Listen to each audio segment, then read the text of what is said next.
World 4, let's go. Right into a mini-boss fight. Yep. However, it is a unique arena, and you do get a little bit of a preview of what the upcoming theme of the world is going to be, which is to say palm trees, pyramids, sort of an island or desert or both. World 4 is a little indecisive.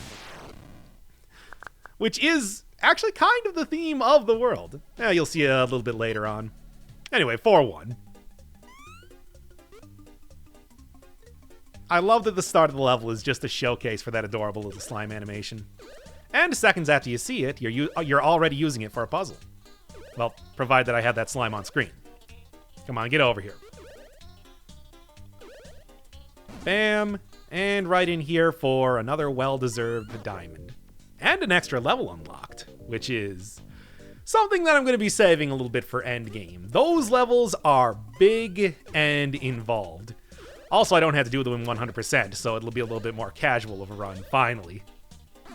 Anyway, I did say that World 4 is, pyramids and palm trees, but really it's more of a hodgepodge of a bunch of different stuff. This World 4 goes back to the sort of design sensibilities of World 1 and 2 rather than 3, which had a very tight design for each one of the levels. Specifically, you had the rooftops, and then you had the street levels, and then street levels had a whole bunch of little apartment individual rooms with stuff inside. Although I do think that World 4 does have a little bit of a more puzzly type of bent, at least later on. For right now, you're just getting a lot of basic platforming. A little fruity drinks. They look good. I could really go for that sort of thing right now. However, what I couldn't go for is jumping against the ceiling, because holy crap, that is a lot of instant death spikes. I mean, yeah, they're not dangerous at all as long as you don't jump into them, but that does still, sort of show that difficulty is ramping up. I mean, hell, look at this jump right here. Entirely optional unless you're going for 100%, but that failure is instant death there. Oof. It can be rough, certainly. Also, I want to point out in the background is a song called Tippy Tuff by Math, with another imperative exclamation point at the end name, MAF, which I think is probably my favorite, or at least the most purple-sounding song in the entire game. I absolutely love it. I think I used it at one point for a announcing of a stream video. Had that as background song. Taser. Taser's still not good. I mean, it's good at taking out those giant lines of slime, but I can also just jump over them. I mean, look at this. Look at it just even attempt to take out some of these enemies here. Yeah, it was really close. Just not a good weapon. Would have rather had the fireball. I mean, as weird as an arc that you get on that sort of weapon is, it's also a lot more consistent, so yeah. Gonna be taking the upper path here. Ooh, there's a new fun sort of enemy. Bombs. They explode into bullets. Very fast, too, and often in places that are hard to dodge them. Yeah, watch out for those guys. And yeah, the second they see you is the second that they'll start charging up, so look out. I do think that that brown block over there, if I decided to take the lower path, is just a few extra lives, so not worth it. I mean, I guess if you're really looking for lives, but you do unlock pretty quickly the ability to get start out with 10 extra lives, so I don't really think it's too worth it. They're just more of a nice little extra thing. Again, a very Mario sort of sensibility as far as design goes. What's with the door in the palm tree there? I think that's a reset door for something, but I do not remember where you find it or where it comes out of or anything like that. A little puzzly type area here, but nothing too difficult. I mean, as soon as you see that there is that single snake block, let's call it, some Mario terminology down there, it's like you know exactly what you need to do. Also, that was a skull room. And that was kind of an unfair sort of... Well, you know what? That orange slime got what was coming to him somehow. I don't know, but he died the second that he hit... Maybe it's just because those little helicopter slimes are clearly superior in every way. Homing Frisbee, doing a lot of good work here. I don't know if I've actually shown off the homing Frisbee before, but it is definitely the probably the best for taking out enemies, but that's usually not much of a concern in this game, so I prefer something that's able to destroy televisions or get me, well, the plasma gun, which has a lot of mobility uses too,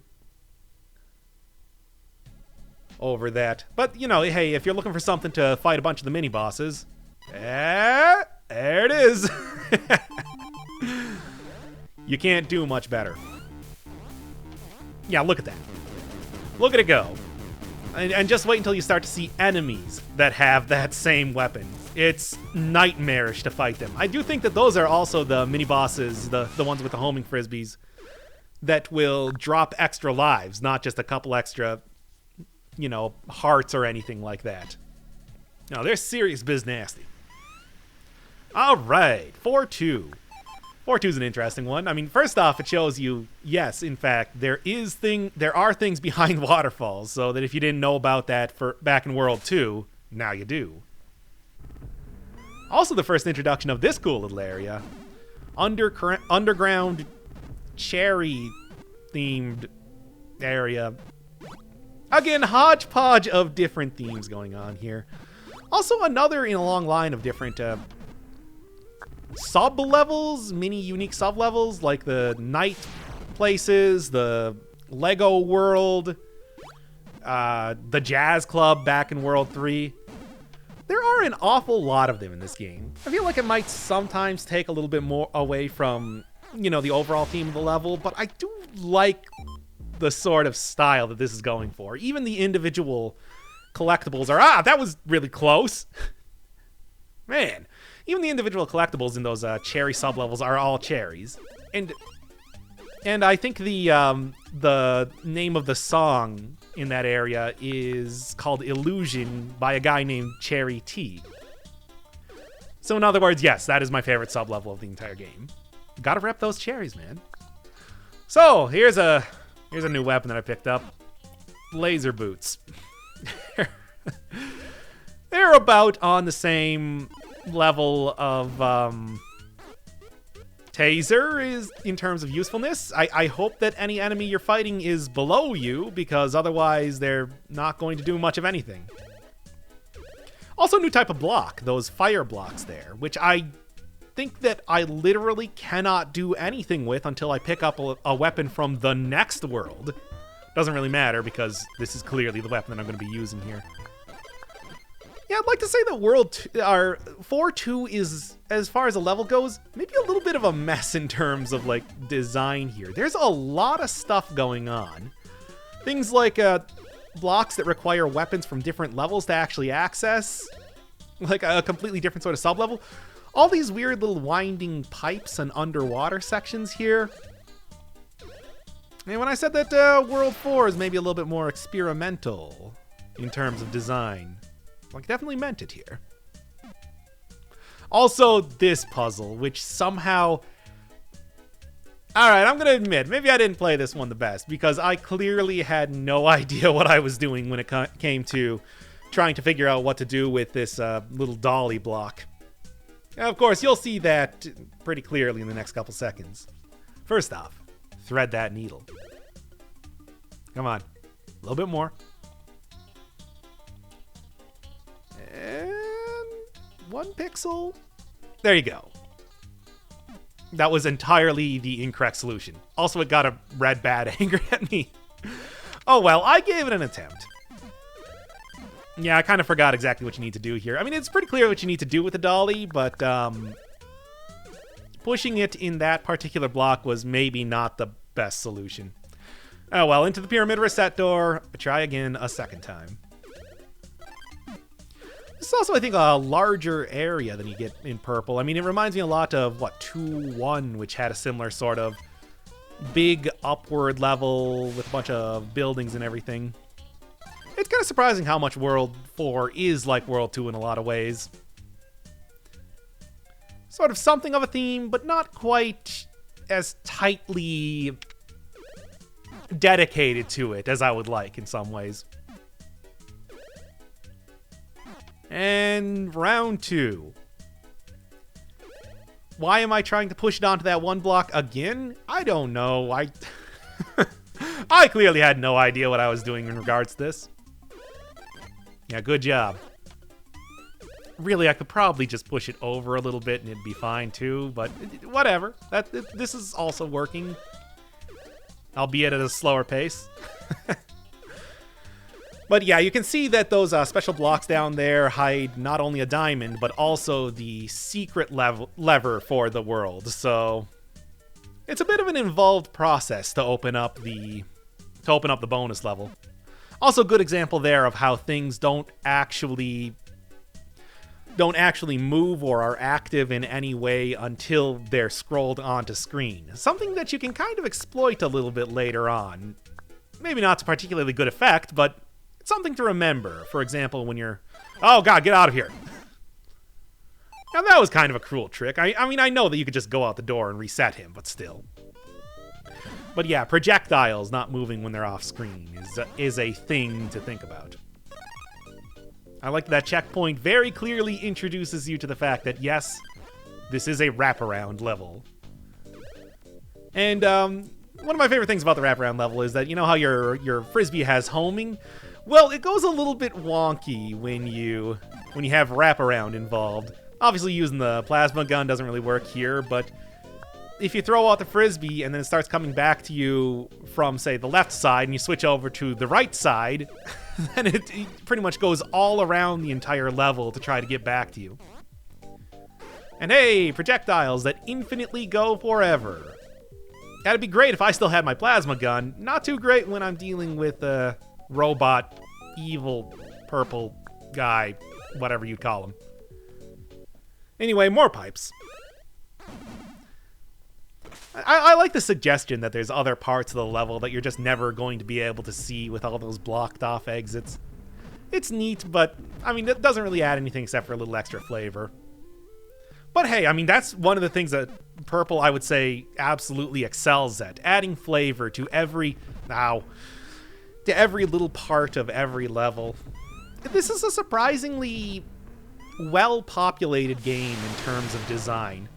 Like, second to second, every single time you scroll the screen, there's almost always something new happening. And there's so many of these like little individual sub-levels and interesting stuff to see.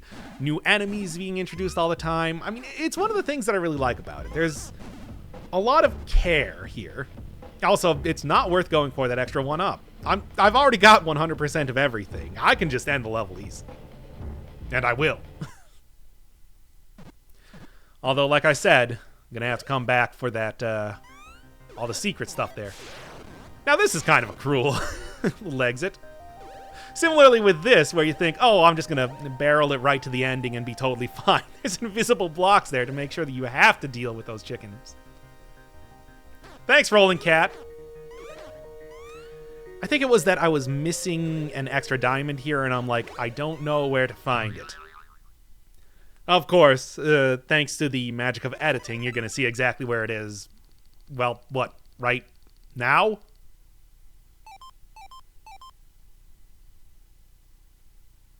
Come on. There we go.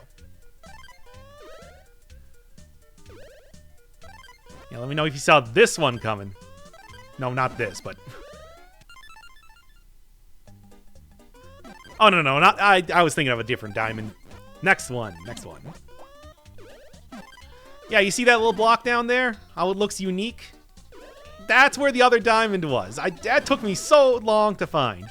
Oh, also the area underneath me. That's where you come back if you use the checkpoint. Obviously can't use the checkpoint to get 100% in the level, blah, blah, blah. You know how it goes. Anyway, 4-3. That's right, it's another Lego level. And as you can tell from the fact that you're kind of forced to get a homing Frisbee right at the start, this is definitely a puzzle level.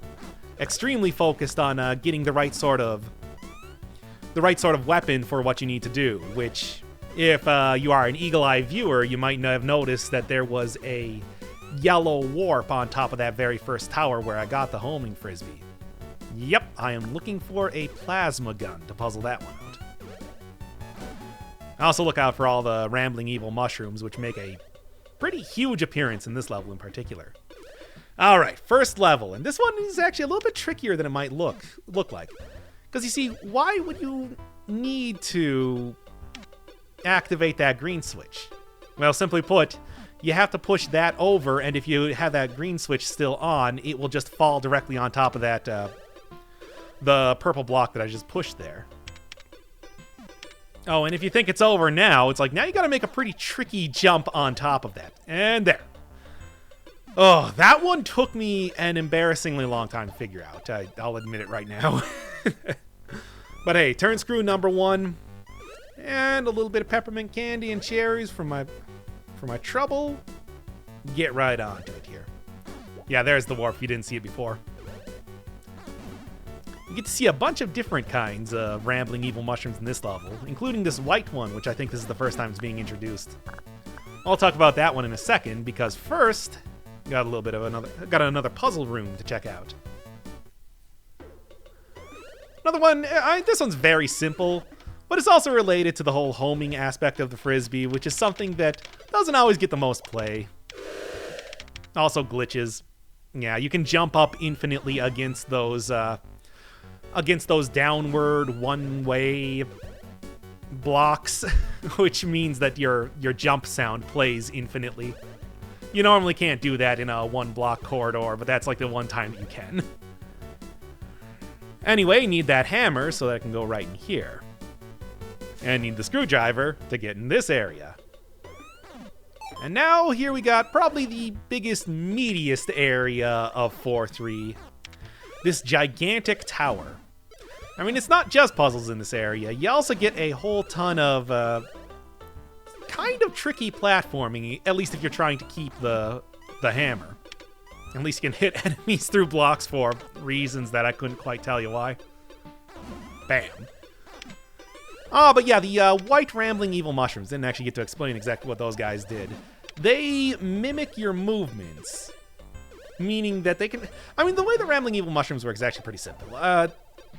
They will walk towards you and jump over gaps. That's the basic kind. The green ones will walk towards you, but then jump when you jump, meaning that they can be a little bit trickier to dodge. And then the white ones mimic your movements exactly, except oppositely, meaning that if you don't take care of them, they will hit you, or make them jump off the edge, which they will gladly do, you know, in an effort to mimic your own movements. What a devilishly tricky puzzle. Yes, it did get me once. I'll admit, sometimes I'm not really amazing at this game. Even when confronted with, let's be honest, some fairly simple puzzles here. I mean, you know how games like this go, where sometimes you do get like a sort of puzzle sections, but I want to say that a lot of other games, generally not as difficult as some of these. Like that first room, rather hard. I mean, it's definitely a sort of happy medium that you have to come up with when it comes to doing sort of puzzle-focused levels. Because ostensibly the game is supposed to be about doing a lot of platforming, so that getting a completely different type of gameplay in here can be, you know, a little, difficult to reconcile with platforming sometimes. I think that Purple does it a little bit well, but usually I want to say the standard way of doing it is just to have puzzles be extremely, extremely easy. I don't know, it's an interesting little way to think about it when you're trying to think, yeah, that was close. When you're trying to think, what is the appropriate level of difficulty? Because somebody that's good at platforming is not necessarily going to be good at figuring out exactly how to push blocks in the exact right order. And you can see right up on top there, whole bounty of treasures to be gotten. But not right now, because, again, this is a level all about finding a plasma gun and making that work for you. But with a lot of this stuff solved already, this is the ultimate challenge of 4-3. And also, for whatever reason, a unique red conveyor belt down there. I have no idea what the difference is. Maybe it's just instant death. Maybe it's to tell you you really don't want to walk on this conveyor belt, because I think if you get down there, you will be stuck. But yeah, it's all about hitting that yellow switch and the other switch at the same time. which is not the clearest thing because you can see the purple switch is way over there on the left, the yellow switch is way over there on the right, and you only have 4 blocks to be working with. Again, it's a good thing that you're not seeing my first attempt here because, man, if there is something that can be maddening to watch when doing LPs, it's when somebody doesn't know how to solve a puzzle and you do. Of course, that's why I like having a lot of editing going on here. And there you go. Also gives you a nice checkpoint there so you can restart with the plasma gun immediately if you, say, die in the level. Not an option for me. We're going for 100%, baby. And I'm still dedicated to that.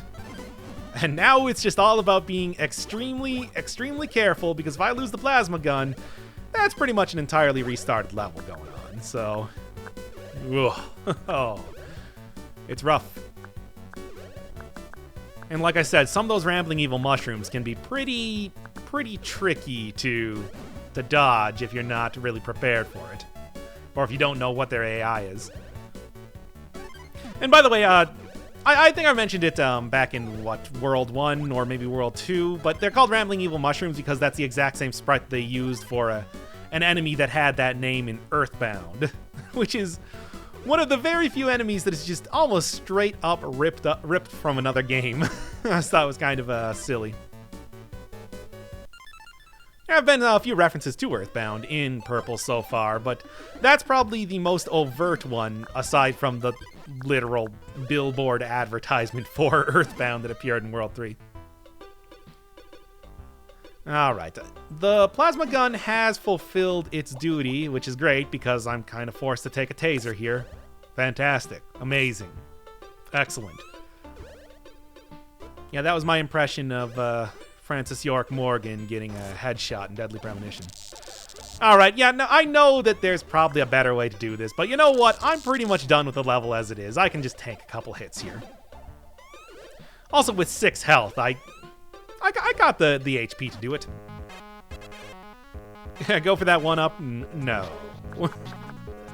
But there we go, 100%. And for good measure, I'm going to destroy all these blocks because I apparently felt like it at the time. Level done. Hope you got 100% there because that's your only opportunity before you walk through that door. Of course, a lot of these levels are kind of, I would say that if you are going for 100%, you really do have to play them twice or more times, as it usually happens to go.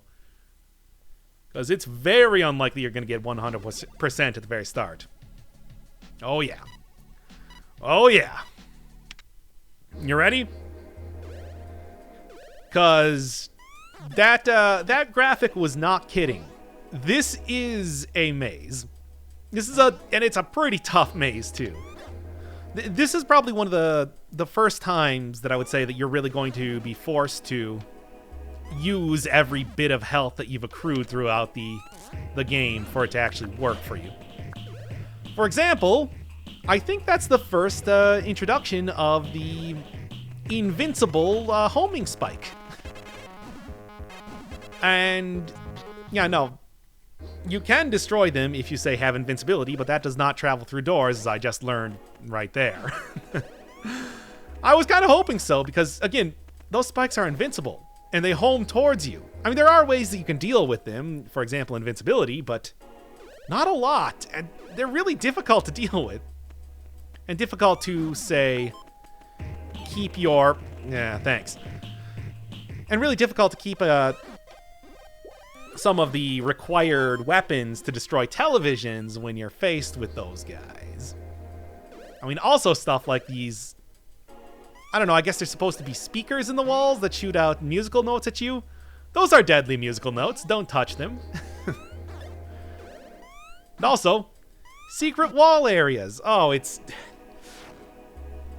Now, you do get a pretty good handle on this level over time, but your first couple tries here, you're going to be going all over the place. Like, there was clearly an area near that one invincibility power-up that I got that I could have gone through to get into another part of the level, but that's not the progress part of the level.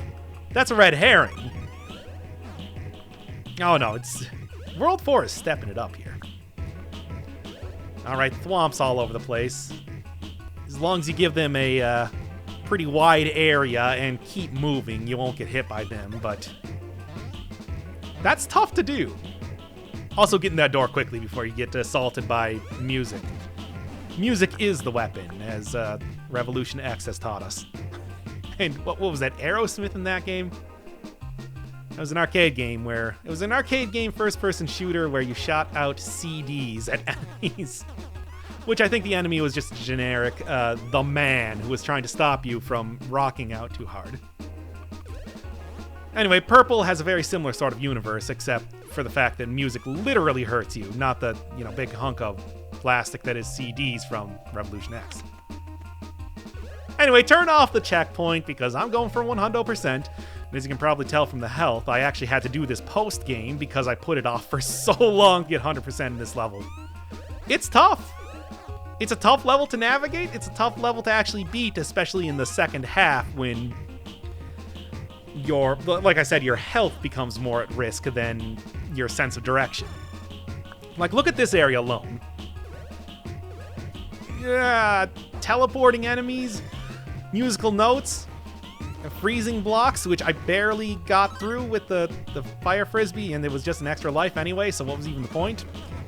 Well, I really thought that was going to be required for 100%, so I was kind of surprised when that was just an extra life. Anyway, part 2. Like I said, this is where it becomes a lot more linear, but also a lot more difficult. And there was a good example of the frisbee not really knowing what to do after I switched directions. However, you do get a free plasma gun here, which is definitely welcome. Not gonna save me. But the longer I can keep this, the better. And... oh no! You can also see the projectiles up top continuing to stay right at the edge of the screen because things don't move if they're not on screen. Oh, that's a tricky jump. Also, thwomps, flowers. God, there is so much stuff happening in here. However, I do think that... yeah, especially in this little corridor. Look at that. Take care of those enemies easily. But one more little thing, and that's it for the level. Of course, that's it for the 100% portion of the level. There's still the actual boss to fight. Look at the amount of time you have here. Yeah, that's how windy and twisty this place can be. The labyrinth is not joking around. Rolling Cat made sure that you would be able to wander through there for a really long time. All right. Now, instead of that orb, you would find a boss door leading you into, well, a cage. What a nice welcome. I don't need it. And also, ceiling lava. Sure, whatever. Well, at least that cage was easier to break out than the original one. Okay, I guess that's the boss. Oh, it actually is the boss. Kind of a departure from the usual style of what the bosses looked like up until this point. So, meet Flame Eye. And a fitting name. He's got a lot of health. He's also got a lot of projectiles. Not as much fire as you would expect. But the fact that I'm not dealing with his little buddy here is kind of going to spell my doom, because I'm definitely not dealing enough damage to him to get out of this battle alive. Good stuff. Alright, round 2, Flame Eye. He's really not too bad once you learn his pattern, but prior to that, he does shoot out a lot of projectiles that can be pretty tough to dodge. And also that huge mountain of health that he has can be a little bit daunting to get through. Really, the best suggestion I would say is jump over him, aim down at him. I do it a little bit better, I think, in the boss rush video that I had, God, what, last year at this point? Man, it's been a while. Yeah, the reason I didn't want to deal with his little ad buddies is that they do also shoot out projectiles themselves. Here we get a nice little bullet hell break, and back to the fight. Yeah, I mean, just always be moving. Best way to dodge all of these projectiles. Of course, for whatever reason, I did not remember that at the time. Whatever, it's almost done here. It's close, but complete. Flame Eye. What a silly boss.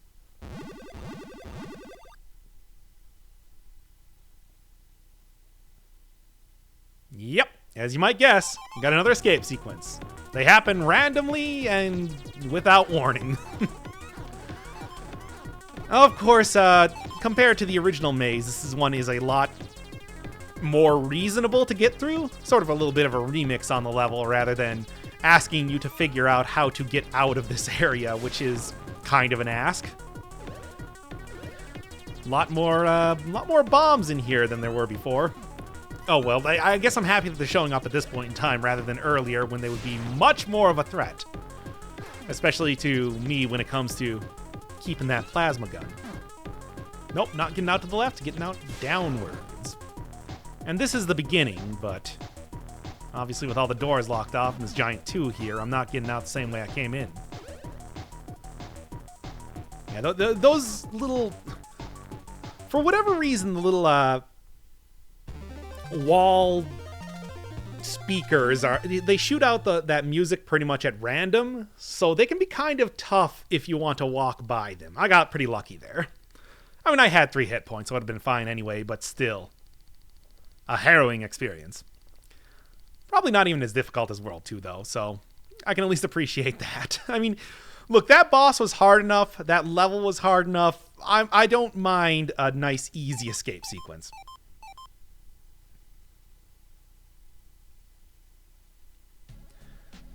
Alright, and now, like I said, World 5 is there, but I do need to show off the extra world and everything. Just ignore the new type of weapon that technically does not exist in the game yet. It's a freeze ray. Guess what World 5 is? But yeah, I had to haul that one straight from World 5. So I can finally get into the bonus level. And here we get a little night version of the island desert place. Whatever, let's just get on with this. More of an aesthetic thing. I want to say that the major theme of the bonus level is also a little bit of a maze. Oh, great. Also a little bit of a maze sort of area, which comes up a lot more when I get into that door there. But a much, much easier one.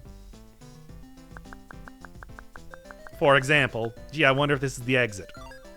Yeah, it is.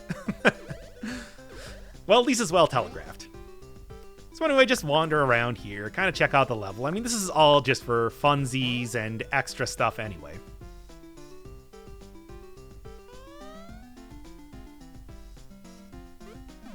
Well, I'm not getting in there now. Also, wow, that chicken. Alright, you know, as always, bonus levels are locked off as soon as you complete them, and they're really just for extra score. And I'm not particularly concerned about score, but I do want to at least explore the level, you know, check out what's going on. Figure out what's up. Yeah, and what that does is open up the door from this side, which is great because I totally did not notice that and tried to figure out how to get back in the blue warp over here again. Moron. You literally just go... I lose more health for absolutely no reason. And then I realize, oh wait, the door's open. There you go. And that will open up the upper left passage up here. Check out. Like I said, a very light version of a maze type thing. Or puzzles, or whatever or whatever the theme of this world was supposed to be. Enemy that drops a whole bunch of lives. Here's your little miniature armory. Of course I'm taking that. I'm not taking the taser. And oh yes, one extra little thing. This is the point in time where I lost my lives, decided not to continue, so you get to see the game over screen.